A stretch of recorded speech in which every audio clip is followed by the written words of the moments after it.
Jésus leur dit, passons sur notre rive.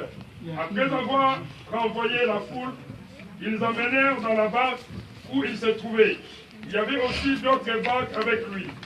Un vent violent s'éleva et les vagues se jetaient sur la barque au point qu'elle se remplissait déjà. Et lui, il dormait à l'arrière sur les coussins. Ils le réveillèrent et lui dirent, « Maître, cela ne fait rien que nous soyons en train de mourir. » Il se réveilla, menaçant le vent et dit à la mer, « Silence, tais-toi !» Le vent tomba et il y a eu un grand calme. Puis il leur dit, « Pourquoi êtes-vous si craintifs? Comment se fait-il que vous n'ayez pas de foi ?» Ils furent saisis d'une grande frayeur et ils disaient les uns aux autres, « Qui est donc cet homme? Même le vent et la mer lui obéissent. » Amen. Amen. Nous allons prendre le deuxième texte dans Luc chapitre 18.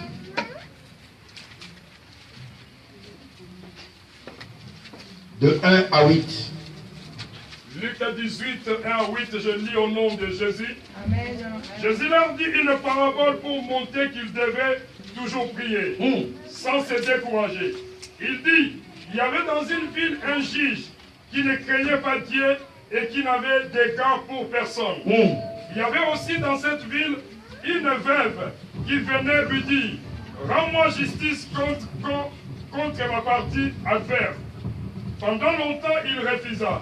Mais ensuite, il s'est dit, même si je ne crains pas Dieu et n'ai d'égard pour personne, puisque cette veuve me fatigue, je veux lui rendre justice afin qu'elle ne devienne pas sans cesse me déranger. Le Seigneur ajouta, écoutez ce que le juge injuste, et Dieu ne fera-t-il pas justice à ceux qu'il a choisis et qu'il craint? Et lui dit, jour et nuit, le fera-t-il entendre? Je vous l'ai dit, il leur fera rapidement justice. Mais quand le Fils de l'homme viendra, trouvera-t-il la foi sur la terre? Parole du Seigneur, est-ce qu'on peut acclamer très fort pour la parole de Dieu? Ce matin, je vais parler sur deux choses très brièvement et nous allons passer à la prière. Deux choses qui peuvent te permettre, s'il vous plaît. Frère Paul Léo qui vient me régler le micro, qui m'enlève l'écho. Enlevez-moi l'écho sur le micro parce que j'ai un bruit derrière là. Ah, frère, viens. Enlevez-moi l'écho, s'il vous plaît.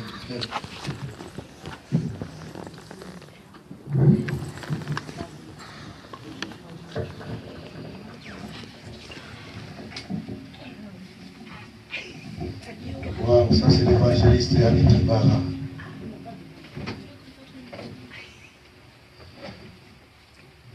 On acclame le Seigneur pour cette femme de Dieu.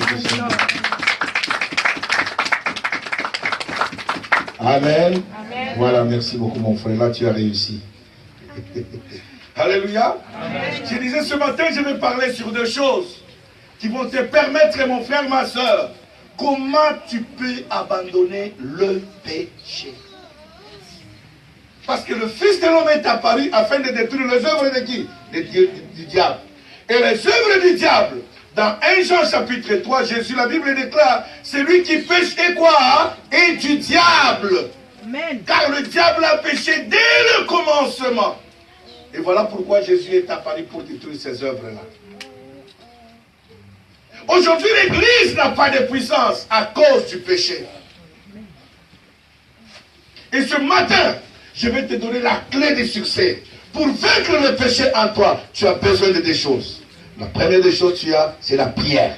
Amen. Amen. La prière. Parce que par la prière, tu te rapproches de Dieu. La prière, c'est le seul moyen par lequel Dieu a donné à l'homme de communiquer avec lui. Dieu nous parle par sa parole et nous parlons à Dieu à travers la prière. Et un chrétien qui n'aime pas prier, c'est un chrétien qui n'ira jamais loin. Amen. Et le péché sera présent dans sa vie. Amen. Dites Amen. Amen. Une église qui ne pratique pas la prière, cette église est vouée quoi? À l'échec. Cette église ne vivra jamais la puissance de Dieu. ne vivra jamais les merveilles de Dieu. Un chrétien qui ne pratique pas la prière, ce chrétien est devenu la cible principale du diable. Amen. Sa maison est devenue l'aéroport des sorciers. Alléluia. Est-ce que quelqu'un m'entend ce matin? Amen. Donc la prière est très importante dans la marche avec le Seigneur. Et si tu ne pratiques pas la prière, j'insiste bien, faire quoi? Pratiquer. La prière n'est pas une récitation, mais c'est une vie quotidienne. Amen. Auquel tu dois mener jour après jour.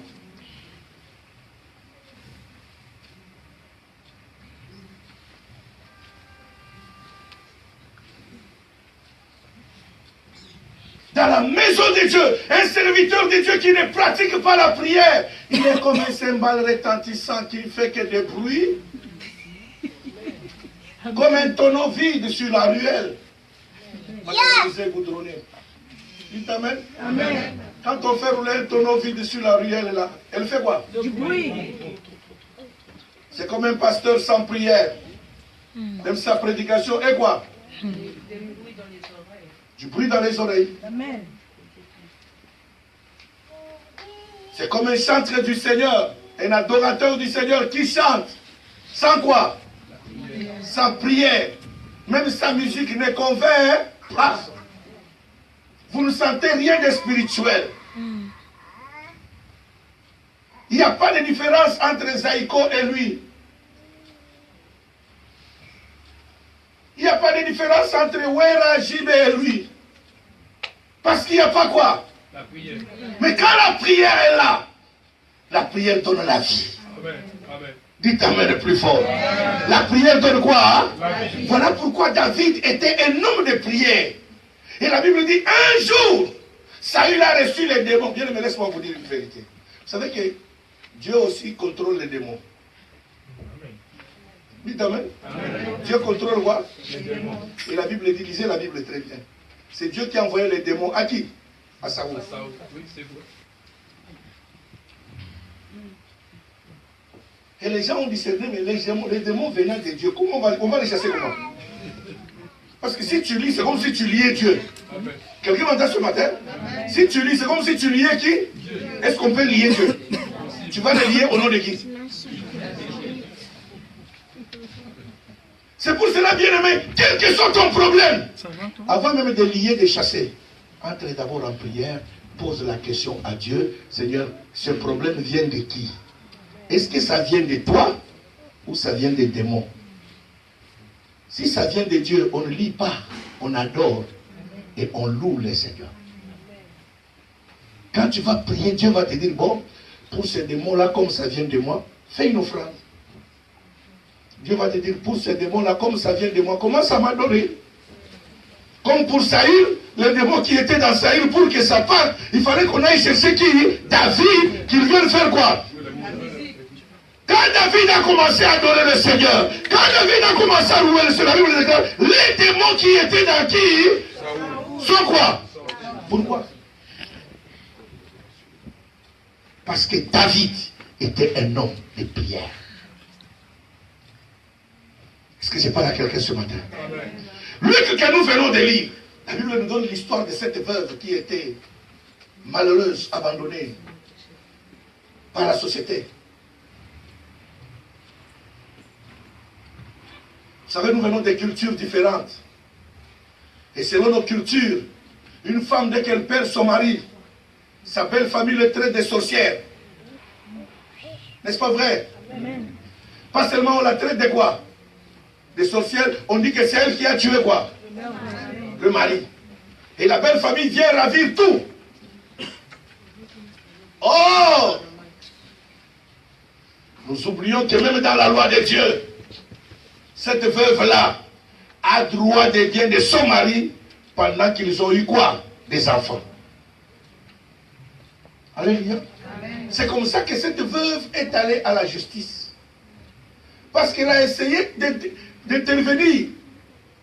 Les notables qui étaient là pour faire comprendre à la belle famille, personne n'écoutait. Cette veuve a dit non, non.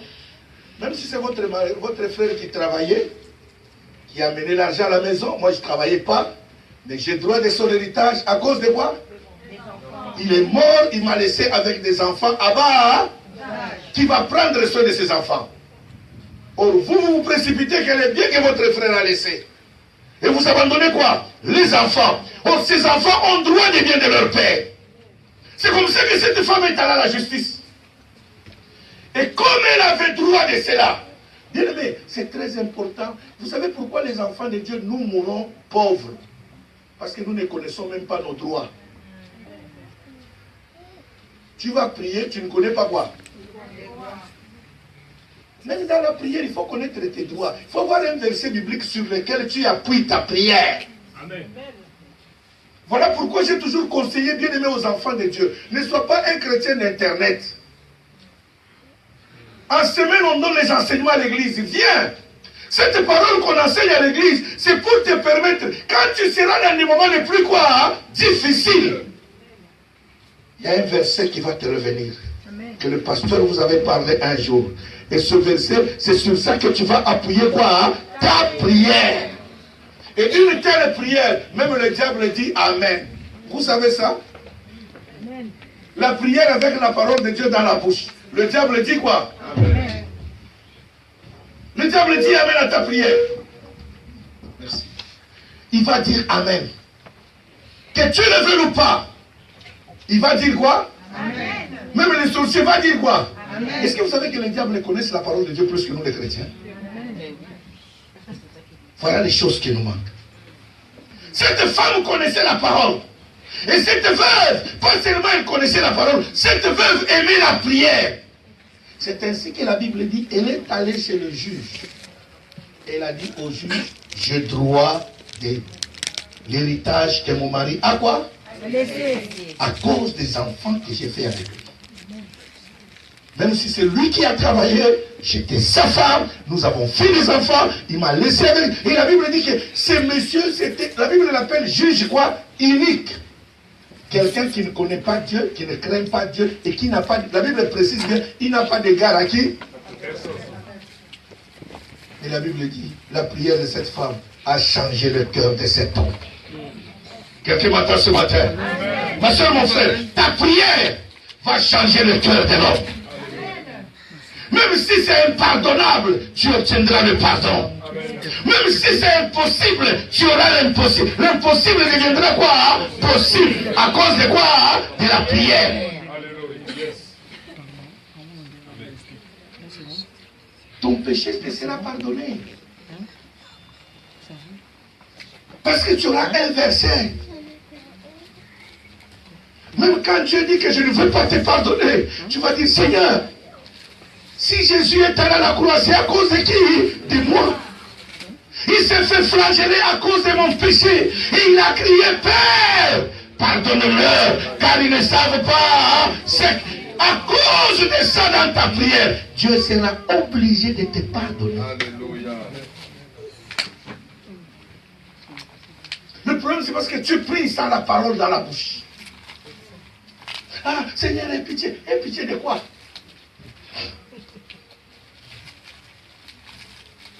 Dites Amen. Amen. Et la deuxième des choses, c'est la foi.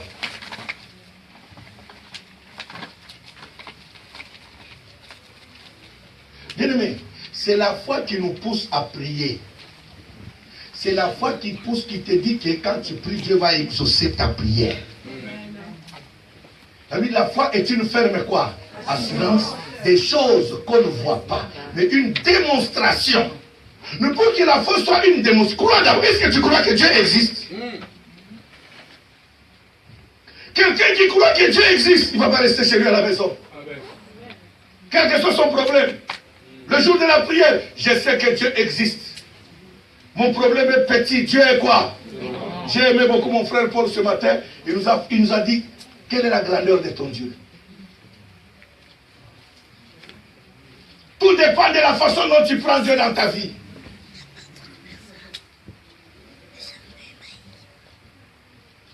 Sur mon ancienne voiture, j'avais un sticker qui était marqué, si ton Dieu est mort, essaye le mien. Alléluia. Parce que je connais la grandeur de mon Dieu. Amen. Dites Amen. Je connais la grandeur de ces dieux. Moi, si je le sais, je connais ce que ce Dieu est. Amen. Et comment il agit. Amen. Je connais la bonté de ces dieux. J'ai goûté à la bonté de ces dieux. Quelqu'un qui a goûté la grandeur de Dieu, bien aimé, tu peux tout dire. Il est impossible de le soustraire de la maison de Dieu. Il est impossible. Parce qu'il a déjà goûté à la bonté de Dieu. Alléluia. Jésus, un jour, a voulu apprendre à ses disciples d'avoir la foi. Il les a enseignés. Il les a enseignés. Il a fait des miracles devant eux. Dites Amen. Amen. Vous savez, un homme orgueilleux n'a jamais la foi. Amen. Il croit que tout se résout par ses connaissances. Amen. Tout se résout par ce qu'il croit. Oh, Dieu m'a donné l'intelligence. Bien aimé, Dieu est souverain et il aime quand nous le reconnaissons qu'il est grand. Oh, c'est par la foi que l'homme reconnaît la grandeur de Dieu. C'est par les circonstances les plus difficiles que l'homme reconnaît la grandeur de Dieu. Le péché t'a rendu esclave, mais ce Dieu-là est capable de te sauver de ce péché. Si tu crois seulement, tout est possible.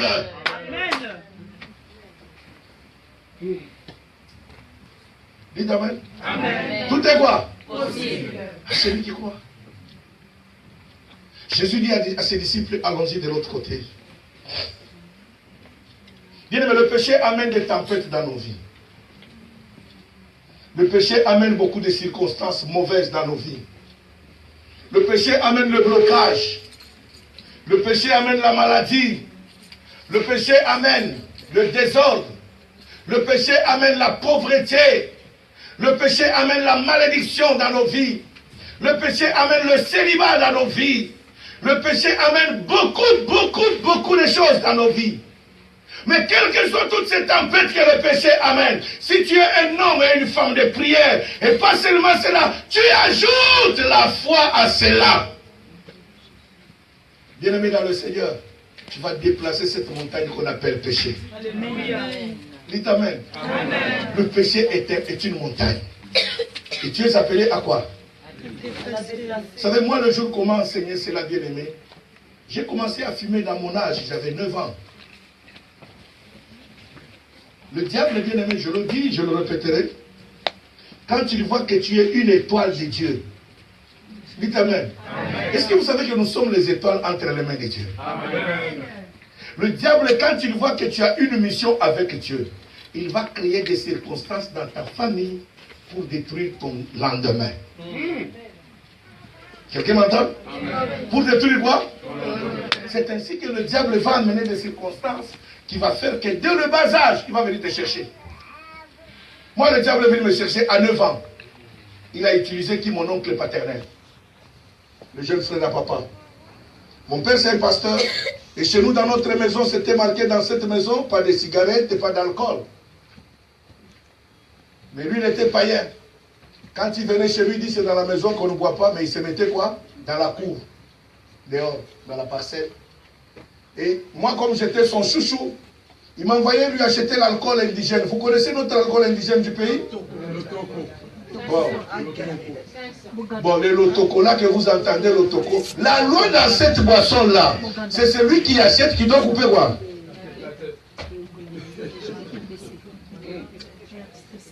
Et un enfant de 9 ans s'est retrouvé en train de quoi? De boire l'alcool. C'est à cet âge que j'ai connu la cigarette. Lui fumait. Comment vas-tu aller allumer la cigarette? À la braise, sans tirer. Comment tu sauras que c'est allumé? Tu es obligé de quoi? C'est à cet âge que j'ai connu le goût de tirer la cigarette.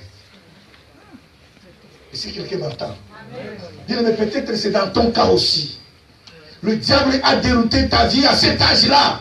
Le problème, c'est parce qu'il savait que tu es une étoile. Mais ne reste pas accroché à cela. Regarde à Jésus-Christ.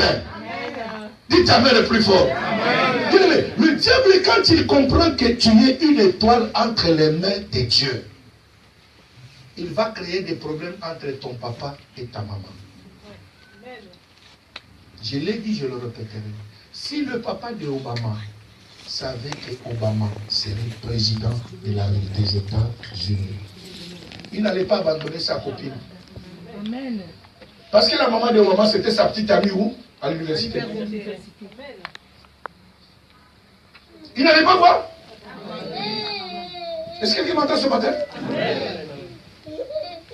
Si le papa de Obama savait que son fils là, le fils que nous appelons des fois pour humilier quelqu'un, que l'enfant bâtard là.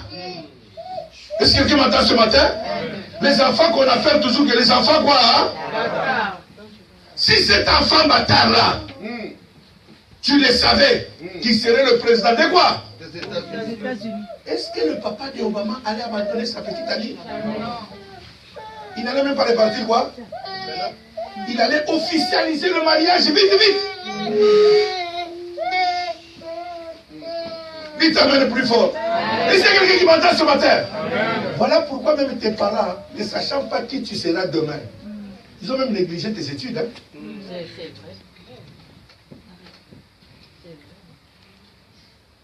Ne sachant pas qui tu deviendras quoi? Demain.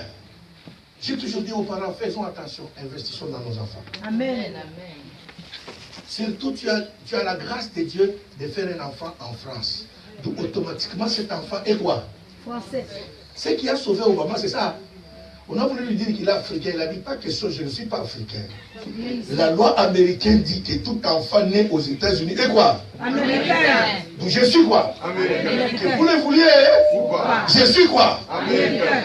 Il est passé président de la République. On a dit qu'il va mourir. Aujourd'hui, il est à son deuxième quoi? Et son mandat est en train de quoi? Alléluia. Qui peut arrêter Le plan de Dieu. le plan de Dieu? Alléluia. Est-ce que c'est pas la quelqu'un ce matin? Mon frère, ma soeur, il y a des choses parce que le problème c'est que tu ne te connais pas toi-même. À quoi Dieu t'a destiné? Bien-aimé, Dieu nous a destinés à des grandes choses. Mais le péché est venu nous barrer la route. Prenons la décision de nous séparer de ça et nous verrons la gloire de Dieu. Prenons la décision de quitter ce monde. Il y a d'autres choses. C'est toi qui dois prendre la décision. Sépare-toi des autres amis ennuyeux. Vous savez, moi, quand j'ai commencé quand on m'a parlé de Jésus avant, si je peux compter ma conversion, je m'étais converti en 80.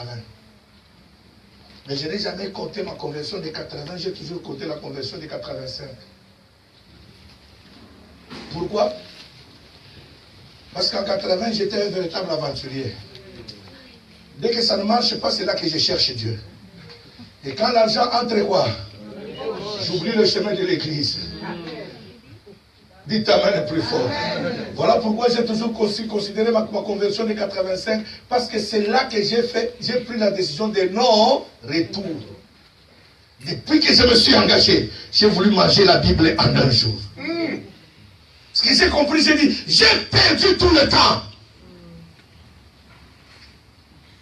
Et là, en 83, un ami s'est accroché à moi. Il habitait dans notre quartier. Il m'a dit, mon ami, je n'ai pas dormi ce matin. Dieu m'a dit que tu iras jusqu'aux extrémités de la terre. Avec ta belle voix. J'ai chanté depuis le sein de ma mère. Alléluia. Pour ceux qui connaissent le Congo, plus pratiquement le Katanga, il y avait un orchestre qu'on appelait Soukissa Dédicace. J'ai chanté dans cet orchestre-là. J'étais un petit enfant de 9 ans, 10 ans. Ils m'ont enrôlé et ils ont entendu ma voix dehors là, une petite voix qui sort là comme un ange. Le vieux Moulumba est sorti dehors, il m'a pris, petit, entre ici, tu dois chanter avec. J'ai répété avec eux, c'est mon papa qui les avait maudits. Le jour qu'on devait partir en Zambie pour aller enregistrer leur premier CD, leur premier disque, ceux qui connaissent la chanson qui chante Salamama, Salamama, Yeleze Maman n'est pas. J'ai chanté dans cette chanson-là. J'étais enfant. Papa leur a dit, cet enfant n'a pas le droit de chanter votre musique. Sa voix, c'est pour chanter à l'église. Si vous la menez dans votre bus, avant même de traverser la petite rivière qui est là, tonneau, tout le monde mort. C'est comme ça qu'ils m'ont laissé sur l'esprit. Dites Amen le plus fort. Le diable connaît ton étoile. J'ai toujours dit, les sorciers ont 4 ou 6 yeux. Autour de quoi? C'est ce qui permet de connaître ton lendemain. Pendant que toi-même tu ignores quoi? Tu ignores qui tu es. Dieu dit à Jérémie, ne dis pas que je suis quoi? Un enfant. Parce que depuis le sein de ta mère, pendant que tu étais une masse quoi? Hein? Ce monsieur m'a dit, frère, si tu laisses la musique mondaine, Dieu là va t'amener, Dieu m'a dit qu'il va t'amener. Je dis, mon frère, tu rêves ou quoi? Alikasi Lubumbashi, c'est $5 le transport. Mais moi, le 5 là, c'est un luxe. Et les extrémités de la terre, je vais aller comment? Mon père lui-même, pour aller à Lubumbashi, c'est lui qui travaille à la Gécamine, c'est un luxe. Est-ce que quelqu'un m'entend très bien? Dis à ton voisin, c'est possible. Dis à ton voisin, c'est encore possible. Bien-aimé, avant que tu n'entres dans la tombe, Dieu va te faire vivre sa gloire. Dieu va te faire vivre sa gloire à condition, ce matin, prends la décision de te séparer avec le péché. Le péché a amené la tempête dans ta vie.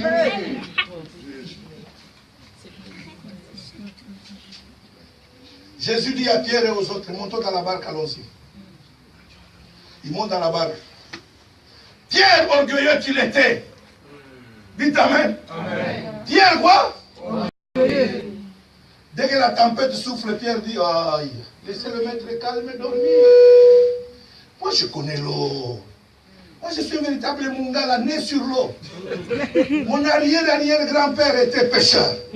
Mon arrière-grand-père, mon père pêcheur, ma mère pêcheur. Moi-même quoi? Je connais. Quand la tempête arrive, qu'est-ce que nous faisons? Laissez le maître dormir. La Bible dit Jésus dormait. Est-ce que Jésus dormait? Or la Bible elle-même dit Dieu ne dort ni sommeil. Le problème c'est quoi? L'orgueil, le péché. Pierre a voulu montrer à Jésus qu'il compte. Bien aimé, il y a des problèmes qui sont dans ta vie, c'est ton orgueil qui te bloque. Amen, amen. Tu veux montrer à Jésus que tu es capable de régler ce problème. Tu ne le régleras jamais. La tempête va commencer à quoi? À monter. Jusqu'à ce que tu vas te retrouver l'eau est où? Tu risques de te noyer. C'est quand ils ont voulu, ils sont allés vite réveiller. Hé Seigneur, réveille-toi! Tu ne vois pas que nous périssons? Jésus se réveille, il les regarde. Gens de peu de foi.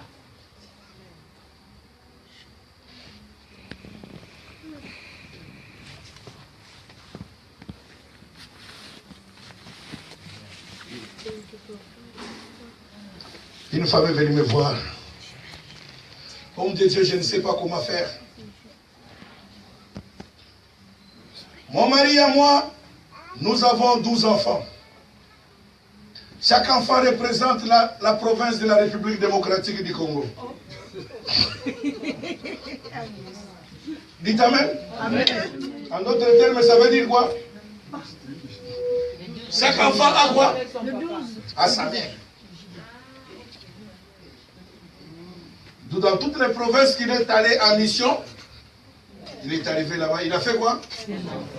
Un enfant. Un enfant. Chaque enfant a sa mère. Excusez-moi, je vais enlever ma veste parce qu'il fait chaud là. Il faut que je me sente libre pour bien parler. Et bien libérer la grâce. Amen. Sa femme est venue me voir. Elle dit, papa, que faire? J'ai prié toutes les prières, papa. J'ai fait tout. J'ai dit, maman, laisse-moi te dire une chose. Il y a des prières et prières. C'est parce que tu veux régler des fois les problèmes avec ton mari par ta force. Laisse Dieu faire le travail. Est-ce que tu crois que Dieu est puissant, capable de faire des problèmes, de faire le travail dans ton foyer? Oui, papa, je crois. Mais tu crois, mais tu ne laisses pas Dieu. J'ai dit la première des choses. Hein. Tu dois savoir que tout homme que tu vois ici, quel que soit son âge, quel que soit son rang social, c'est un bébé dans les bras de sa femme. Amen. Et les femmes, vous êtes là, vous m'entendez? Amen. Tu veux gagner ton mari? Amen. Ne le prends pas comme un adulte. Prends-le comme qui? Un bébé. Comme tu prends soin de qui?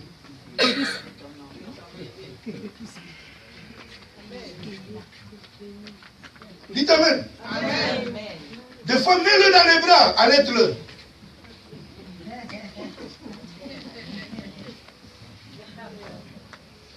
Est-ce que quelqu'un m'entend ce matin? C'est quand tu réfléchis trop. Est-ce que le bébé, quand il fait pipi, tu le gifles? Non. Qu'est-ce que tu ne comprends pas? Quand tu pries pour que Dieu n'agisse, traite ton mari comme qui? Même quand il fait les bêtises, des fois ferme les yeux sur les bêtises. Mais regarde à Dieu. Quelqu'un m'entend? J'ai dit, même s'il arrive 3 heures du matin, tu l'accueilles, tu ouvres la porte, tu le souhaites, chérie, soyez quoi? Depuis la porte, donne-lui ce qui lui va. Amène-le dans la chambre, enlève-le le veste, enlève les chaussures, prends soin de lui aux soins intensifs. Dites amen le plus fort. Ignore tout ça. Parce que le problème, c'est quoi? Tu sais pourquoi les deuxièmes femmes réussissent? Je vais vous donner les secrets. Les femmes, vous êtes là, non? Vous voulez que je vous donne les maîtresses, comment ils réussissent à voir quoi? Les maris. Parce que quand elles viennent là-bas, quand l'homme va chez la maîtresse fait en sorte que l'homme désire là-bas. En d'autres termes, il oublie que ce monsieur a un chéri. C'est ça. Dites amen. Il oublie que ce monsieur a un quoi? Pour elle, c'est elle qui existe en ce moment-là. Donc elle doit faire pour rendre cet homme heureux. Elle doit faire pour rendre la joie à cet homme, la paix à cet homme. J'ai commencé à parler à la maman. J'ai dit maintenant, oh papa, il est là. Maman, qu'est-ce qui se passe? C'est pas toi qui peux le convertir, c'est Dieu. Si toi tu prends la place de Dieu, Dieu ne fera rien. J'ai dit, voici la prière que je vais te donner maintenant. Quand elle a commencé à obéir, Dieu a commencé à agir. La maman a commencé à accepter. Un jour, je lui ai dit, maintenant, nous allons prier le Seigneur. Tu vas bénir ton mari. Pas seulement bénir ton mari, tu vas le recommander entre les mains de qui? De Dieu.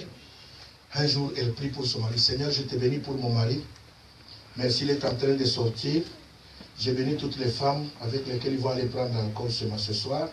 Est-ce que ta grâce l'accompagne? Au nom de qui? De Jésus. Cet homme va sortir? Non.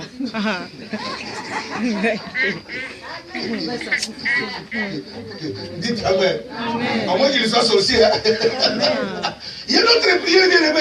Il faut le faire en présence de la personne. Il arrive comme ça, tu lui sers à manger. Seigneur, je te dis merci.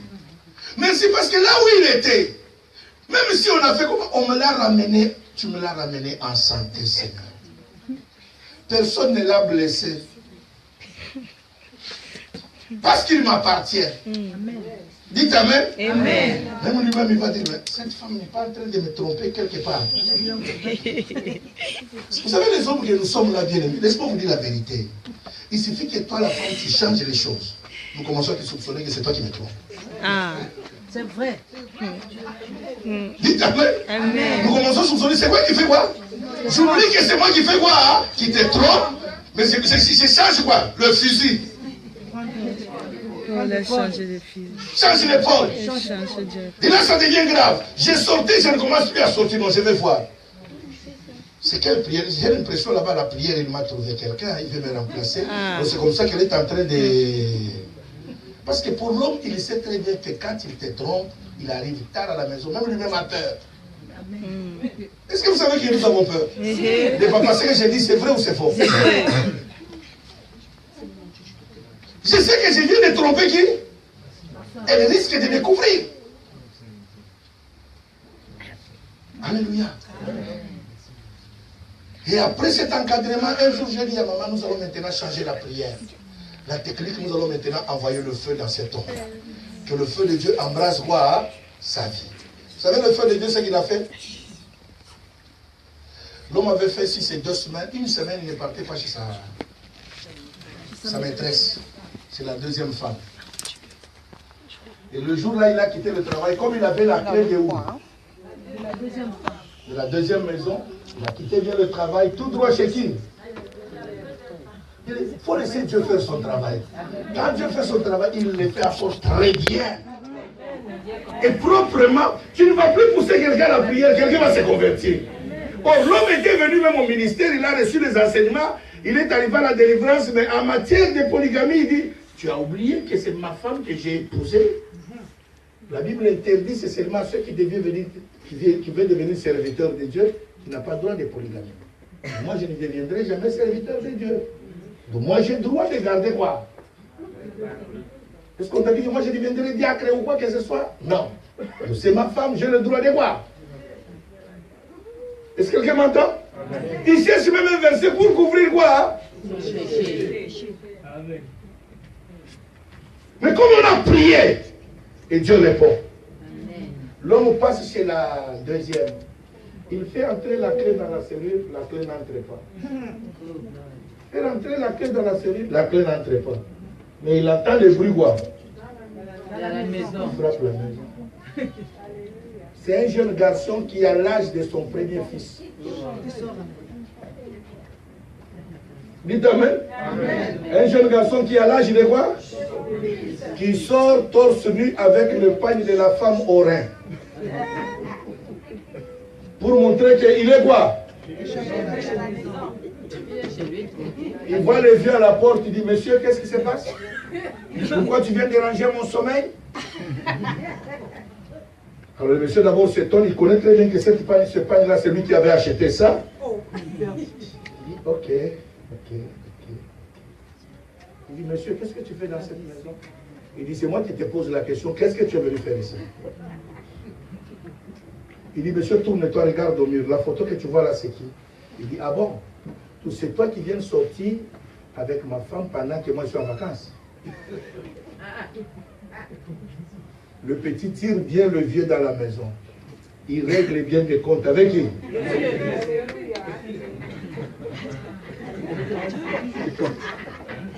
Comme on dit à Congo, vrai le couteau. Vieux maison, vrai boupa. Le vieux parti là-bas enflé. Dites amen. Dis-moi, comment tu vas expliquer c'est ta femme? Et pendant qu'on est en train de lui donner là, la femme en question est venue. Le jeune garçon dit, ah bon, donc tu me trompes avec ce vieux-là? Le bon dit, chérie, pardonne-moi. C'est la femme qui pleure, qui demande pardon devant qui? Le petit. Parce que le petit lui pose la question, donc toi tu m'es trompé avec le vieux. Et la femme dit, chérie, fais voir. Le vieux est sorti pour ne plus quoi? Revenir. C'est le jour qu'il a abandonné la polygamie.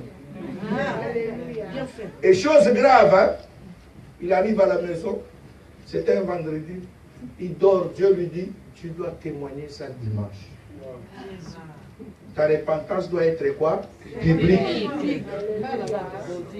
Bien, mais pour les orgueilleux, Dieu te les amène toujours à une repentance quoi? Publique. Parce qu'il voit que tu es quoi? Ce n'est pas pour rien la Bible dit, Dieu résiste aux orgueilleux, mais il fait grâce à qui? Nous sommes arrivés dimanche. Le monsieur n'a pas pu supporter, même la veille de samedi à dimanche, la femme était obligée seulement de masser le visage pour que ça baisse un peu. Comme ça venait de Dieu. Ça, c'est le couteau venant de qui? De Dieu. Même si tu lis, ça ne va pas quoi terminer. Au lieu que ça baisse, s'enfler encore un peu. Et dans cette enflure-là, l'homme a dit, il n'a pas dormi toute la nuit, Dieu l'a terrassé pour que ton péché te soit pardonné. Tu dois témoigner quoi? À cette époque, on était encore au parc au ministère du combat. L'homme arrive là-bas, il s'annonce. Sa femme dit, qu'est-ce que tu vas faire? Dit, ma chérie, moi Dieu m'a dit, il faut que je demande pardon publiquement. Je ne sais pas qu'est-ce que ça va se passer. Et c'est moi qui ai réceptionné les témoignages. J'ai réceptionné les témoignages, j'ai fait la modération. Et je signale à papa, là, il me dit, comment on va faire? J'ai dit, bon, je ne sais pas, le monsieur en question est enflé. Et il dit que Dieu lui a dit, il doit voir. Témoigner. Alors, je ne sais pas où est-ce que nous allons. Je les mets en dernière quoi? Position.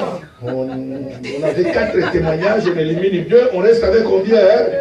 Parce qu'il faut bien qu'on écoute pourquoi il est enflé. Et pourquoi Dieu lui a demandé qu'il fasse quoi? Témoigner. Mais vous savez, ce jour-là, on n'a même pas prêché. C'était Dieu qui lui a dit parce qu'il fallait que d'autres qui étaient dans la salle se répandent. On a lancé seulement l'appel. Tous ceux qui sont dans le cas de ces messieurs, il ne faut pas que ça t'arrive.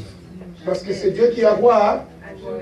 Personne ne l'a dit de venir témoigner. C'est Dieu qui lui a dit, c'est de venir quoi? Est-ce que vous regardez, c'est un cadre à la RVA. Il est respecté. Et regarde comment le diable l'a amené. Donc veux-tu que Dieu t'amène, le diable t'amène aussi là-bas? Alors, toi qui es là, qui trompe encore ta femme, c'est le temps de te repentir, avancer devant.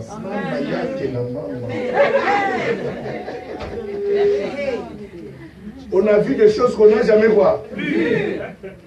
Même des personnes qu'on croyait qu'ils étaient des saints. Dites amen le plus fort. Est-ce que quelqu'un m'entend ce matin? Bien-aimé, l'orgueil, c'est ce qui a mené l'eau dans la barque. Jésus, quand il s'est réveillé, Jésus lui a dit, homme de peu, jusqu'à quand je vais vous supporter? Et Jésus, quand il s'est réveillé, il n'a pas fait beaucoup de temps. Il a fait seulement. Et la tempête, c'est quoi? Le problème, c'est quoi? Il n'avait pas cru que Jésus avait la possibilité d'apaiser la tempête.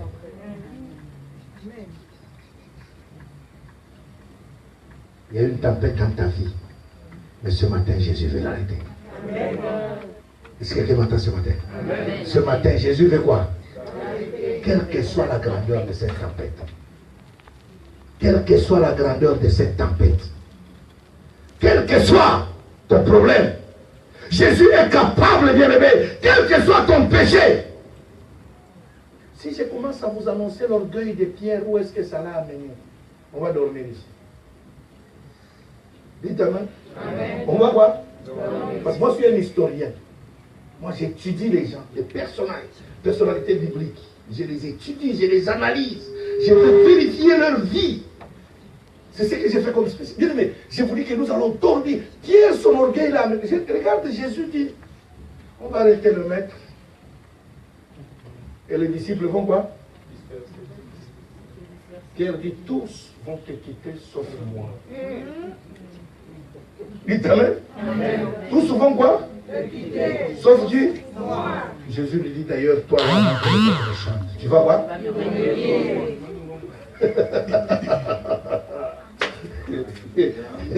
Dites amen le plus fort. Amen. Pierre aimait beaucoup sa famille. Un jour, son petit... Vous savez que la famille de Pierre habitait chez lui? Sa mère. Pierre était marié, père des enfants. Et sa famille, ses petits frères et sa mère habitaient quoi? Et d'ailleurs, un jour, Jésus est allé chez Pierre pour aller guérir sa mère. Qui était quoi? On vient annoncer à Pierre que tes enfants sont chassés quoi? De l'école. Parce que tu n'as pas payé quoi? Pierre est allé voir Jésus. Nous qui avons payé. Quand recevrons-nous quoi? En retour. Il y a des questions, quand vous les lisez, il faut aller à l'analyse pour comprendre. Qu'est-ce qui a poussé Pierre à poser cette question? C'est parce qu'il avait des problèmes conjugaux. Il manquait de finances à la maison. Il est allé poser la question. Jésus lui dit, Pierre, quiconque aura quitté à cause de mon royaume, à cause du royaume de Dieu, pas seulement il recevra des biens dans ce siècle présent, dans le siècle à venir, et enfin quoi? La vie.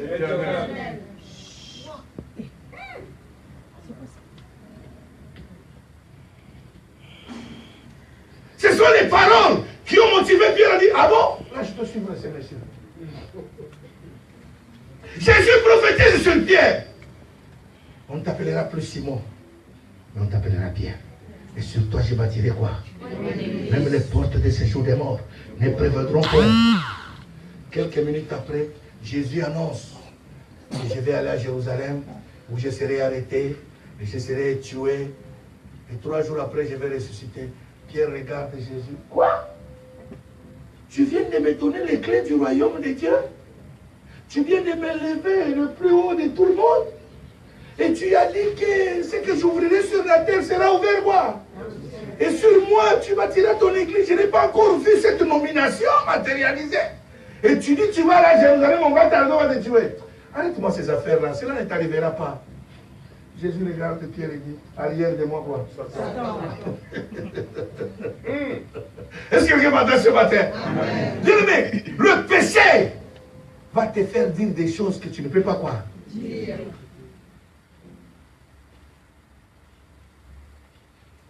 Jésus meurt. D'abord, Pierre revient Jésus. Alléluia. Amen. Et Jésus meurt. Pierre se répand, il est allé là où il y avait les disciples. Pendant qu'on attend la résurrection, le petit frère de Pierre arrive, il dit, bon, la situation est devenue grave. Pas seulement les enfants, on les a chassés quoi? À l'école. Suite à 4 mois d'impayement, le propriétaire nous a mis quoi? Dehors. Avec la pluie que tu vas dehors. Pierre dit, votre affaire de Jésus là, je ne vois pas quoi. Je repars à la pêche. Je repars quoi? Lisez Jean. La Bible dit, Pierre est parti quoi? Et il est arrivé là, il a cherché des péchés toute la nuit, il n'a pas trouvé. Et au matin, Jésus apparaît. Un homme orgueilleux ne veut pas qu'on reconnaisse son erreur. La solution, c'est la fuite. C'est ainsi, pasteur, si tu as des gens orgueilleux à l'église, dès que tu touches sur son péché, il te fuit l'église. Ce pasteur-là, il n'est pas respectueux, il ne sait pas que nous sommes des vieux. Non, quand tu es à l'église, tu es grand, biologiquement, mais à l'église, tu es fils devant ton pasteur. Amen. Je bénis le Seigneur, il y a mon vieux dans la salle, le vieux Pierrot qui est là. Dites Amen. C'est un grand frère. Mais je suis son père spirituel. Il s'est confié à moi. Il m'appelle même à Montréal. Là, il m'appelle papa, il m'appelle plus petit. Parce qu'il sait quand est-ce qu'il m'appelle petit frère. Là, on règle les comptes entre petit frère et qui? Les grands frères. Mais quand il s'agit des problèmes spirituels, il change quoi? Des langages. Là, il dit, homme de Dieu, quel conseil tu me donnes? Voici le problème. Bien aimé, c'est ça que vous devez faire attention. Même ma femme le sait, même mes enfants le savent. Quand est-ce que je suis bishop, pasteur? Quand est-ce que je suis papa? Même pour ma femme, quand est-ce que je suis chérie? Dites Amen. Tu risques d'attirer la malédiction pour eux, rien.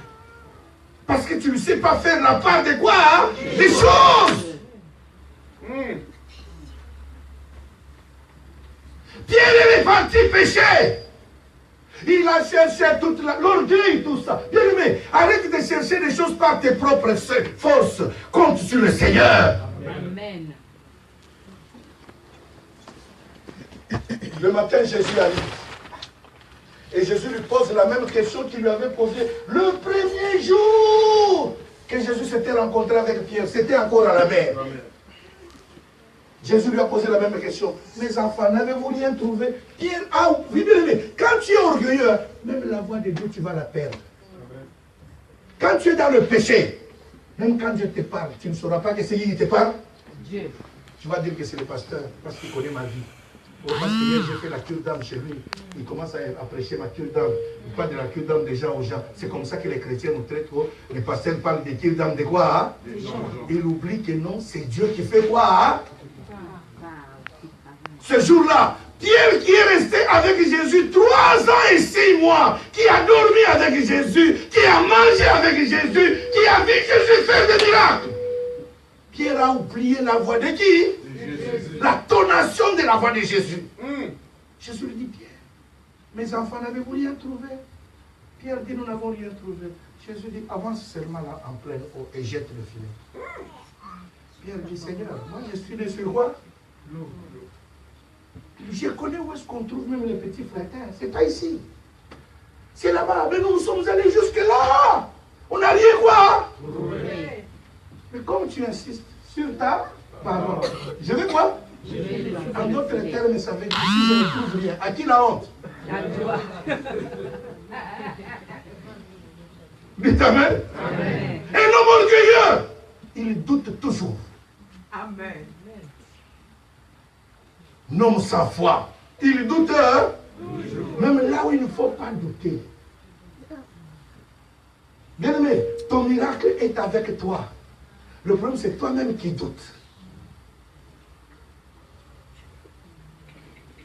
En 2001, j'arrive à Matadi, je prêche, j'ai fait un séminaire là-bas. Pendant que je suis en train de prêcher, il y a une sœur qui était dans des problèmes de stérilité. Et cette sœur est venue à ce séminaire. Or, en 99, quand j'étais là, elle était là. En 2000, quand j'étais là, elle était là. Et il m'a suivi pendant que je prêchais. Cette femme est venue Le troisième jour, le samedi du séminaire. Et en elle, elle a commencé à crier. La foi, c'est en toi. Ton miracle, c'est en toi. Mais le jour où tu vas activer cette foi seulement, par des actions, le miracle va se réaliser. Amen. Je termine par là. Cette femme arrive. Pendant que je prêchais, elle était dans le banc. Jeune fille de moins de 30 ans, elle a perdu même ses menstrues. Elle était déjà ménopausée. Elle ne voyait même pas ses règles. Elle arrive.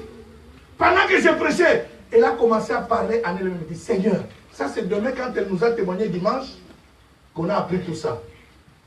Elle dit, papa, quand tu prêchais, j'ai dit, Seigneur, cet homme est venu en 99, j'ai vu des gens délivrer et témoigner la gloire de Dieu. En 2000, il est venu. Mais Seigneur, quel est le péché que je fais que tu ne peux pas croire pour me guérir de cette stérilité? Aujourd'hui, je me retrouve moins de 30 ans stérile et ménopausée. Et mon mari a pris une deuxième femme pour chercher à faire quoi? Qu'est-ce que je vais faire? Pendant que j'ai prêché, cette femme s'est appuyée sur la parole de Dieu. Elle s'est rappelée de l'histoire de cette femme qui saignait le sang pendant combien d'années? 12 ans. Elle a dit, cette femme est allée toucher le pan de la robe de qui? Et son sang c'est quoi? Et cette femme a dit, non, Seigneur, si cet homme est ton serviteur, je vais faire une action aujourd'hui, j'aimerais que tu me guérisses. Pendant que je parlais, le panier de semences était devant. Elle est venue avec sa semence, comme si elle venait quoi? S'aimer. Elle a jeté l'argent dans le panier. Moi, j'étais au bout du podium comme ça. Elle est tombée à mes pieds. Dès qu'elle est tombée à mes pieds pour toucher mes pieds, j'ai mis seulement ma main sur elle. J'ai retiré mes pieds. Je continue à quoi? Moi, je ne savais pas pourquoi elle a fait cette action. Or, en elle, c'était une action de foi. Quelqu'un m'entend ce matin? C'était une action de quoi? D'où l'argent, c'était seulement un alibi pour dire qu'elle était touchée par le message. Parce qu'elle cherchait par tout le monde comment. Parce qu'elle a fait cette là comme une prière. C'est le lendemain quand elle nous témoignait que Jésus sent. Vous savez le miracle que Dieu a fait ce jour-là?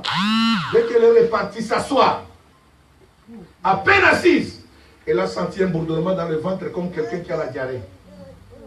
Et quelle diarrhée? Cette diarrhée qui sort par des gaz. Elle a senti un gros. Alors il y avait un combat en elle, ça voulait sortir. Mais elle faisait quoi? Vous savez, il y a d'autres gaz, tu peux bloquer, c'est pour faire des scandales. Hein? Vous comprenez très bien? Elle a essayé de bloquer, elle n'a pas pu.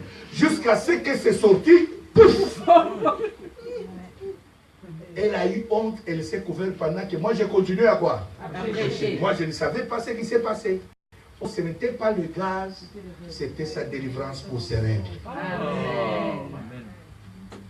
Alors à un moment donné, elle a commencé à sentir humidité entre les jambes. Pour elle, elle s'est dit, elle a fait caca dans les habits. Elle a diarrhée dans les habits. Alors laisse-moi me lever, aller à la toilette, faire quoi? Dès qu'elle, vraiment, les mamans acclamez d'abord pour vous-même. Ça c'est une histoire auquel j'ai reconnu, ça c'est la spécialité des femmes. Vous êtes spécial. Même si c'est ton ennemi, tu ne peux pas permettre qu'elle marche avec le sang, que tout le monde voit ce sang. Ça c'est les femmes. Il y a des femmes qui étaient derrière elle. Dès qu'elle s'est mise debout, ils ont vu les taches de quoi? Ils ont dit, maman, assois-toi, tu ne t'es pas protégée. C'est des règles. Il dit, non, arrêtez de faire des niaiseries là. Ça fait 7 ans que j'ai perdu quoi? Je n'ai pas le droit de voir les règles, moi. Il dit, non, madame, c'est nous qui avons vu ça, qui télévisons. À ça, toi, ils lui ont donné un paille. Et une femme, c'est comme si... Regardez comment Dieu prévoit les choses. Une autre qui était là avait les garnitures dans le sac. Elle lui a donné. La dame est partie à la toilette. Quand elle a vu, elle a commencé à adorer le Seigneur. Elle s'est protégée. Et le lendemain, elle est venue témoigner. Bien aimé, 3 mois après, la femme a conçu les jumeaux. 3 mois après, elle a conçu quoi? Est-ce qu'on avait prié près? L'acte de foi qu'elle a posé. Bien aimé, il y a des choses que Dieu veut faire en toi. C'est ta foi qui bloque.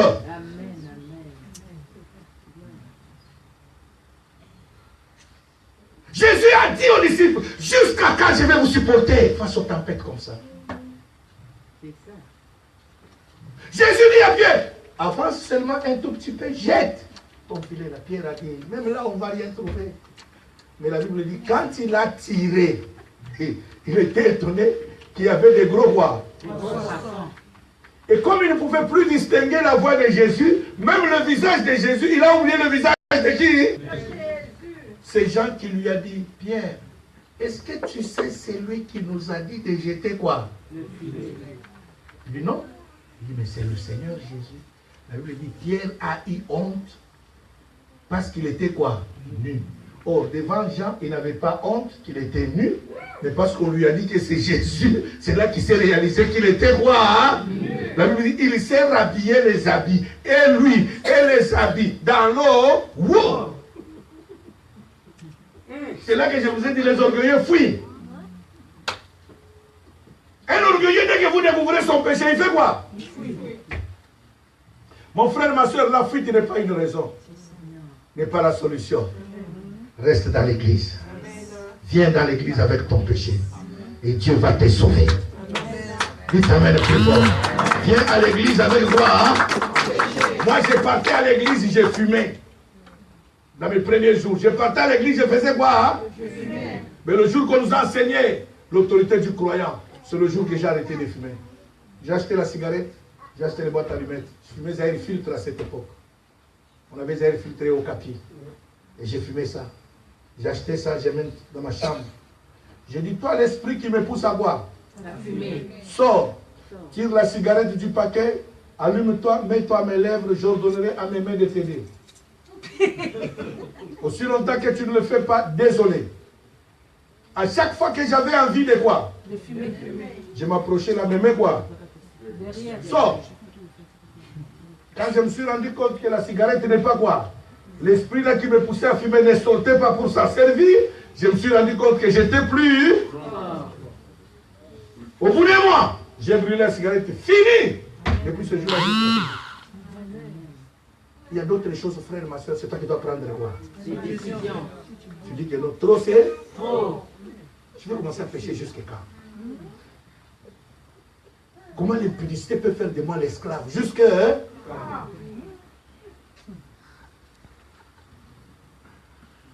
comment l'adultère, comment l'ivrognerie peut m'attacher comme ça? Jusque quand?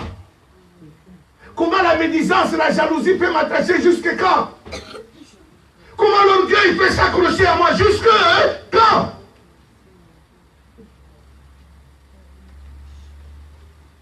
Mais ce matin, Dieu veut te faire grâce. Il est prêt pour te sauver. Que Dieu bénisse sa parole.